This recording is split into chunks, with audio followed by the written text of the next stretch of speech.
On Wednesday night, thousands of protesters packed into Washington Square Park in New York for an emergency rally in support of Muslim and immigrant rights. The New York chapter of the Council on American-Islamic Relations organized the event after leaked documents showed Trump is preparing to sign an executive order blocking visas from being issued to anyone from Syria, Iraq, Iran, Libya, Somalia, Sudan, and Yemen.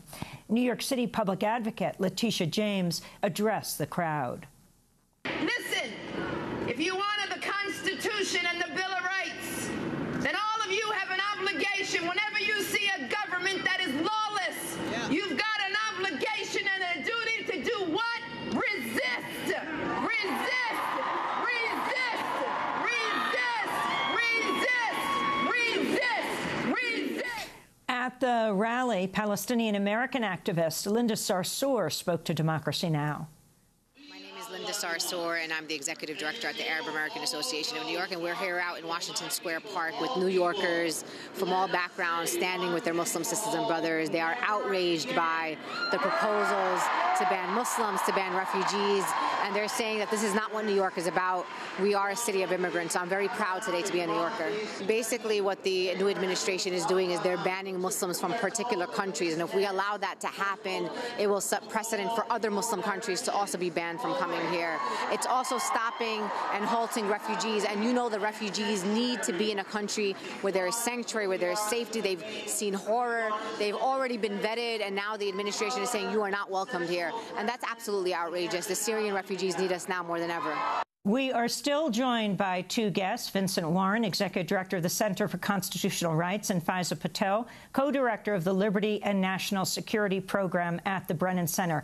I want to turn to Donald Trump's interview with ABC News on Wednesday night. We are excluding certain countries, but for other countries, we're going to have extreme vetting. It's going to be very hard to come in. Right now, it's very easy to come in. It's going to be very, very hard. I don't want terror in this country. You look at what happened in San Bernardino. You look at what happened all over. You look at what happened in the World Trade Center, okay? I mean, take that as an example. Are you at all concerned it's going to cause more anger among Muslims around the world? There's plenty of anger right now. How can you have more? You don't think it'll exacerbate the problem? David, I mean, I know you're a sophisticated guy. The world is a mess. The world is as angry as it gets. Well, you think this is going to cause a little more anger? The world is an angry place. All of this has happened. We went into Iraq. We shouldn't have gone into Iraq. We shouldn't have gotten out the way we got out. The world is a total mess. That's Donald Trump, an exclusive interview on ABC Wednesday night as people were protesting around the country. Vince Warren of the Center for Constitutional Rights, your response to what he's saying? Well, the first thing that is clear is that we have an extremist that's a president right now. Here's a person who is essentially creating chaos in the world and using that. He's manufacturing chaos in the world and using that as a justification for exclusion of Muslim people from the United States, the repression of Muslim people within the United States, bringing back or thinking about bringing back things like torture, things like isolation, and things like prisons that are outside of the scope of the federal government. That is not a democratic regime. That's essentially an extremist regime. And, you know, ironically, the type of extremism that he seems to be so concerned about when it happens outside of the United States. He's essentially wrong. And what we've moved back from is the idea that we would rely, as the advocates can push the government to make smart policy and smart solutions based on problems that we all agree exist. And terrorism is a tremendous problem.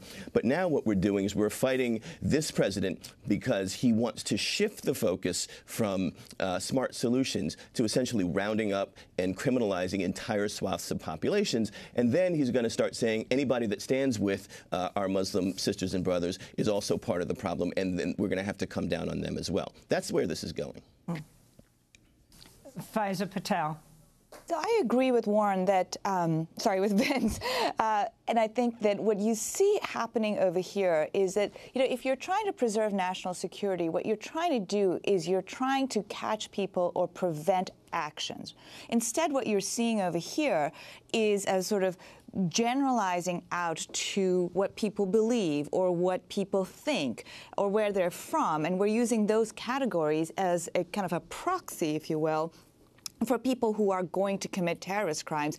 And that's just not right. I mean, if you look at the 7 countries that are on the list of the visa ban in the document that was leaked yesterday, and you look at the data, from 1975 to 2015, there were 0 casualties in the United States from people from those countries. There's a ban on Syrian refugees. How many terrorist attacks have Syrian refugees committed in the United States?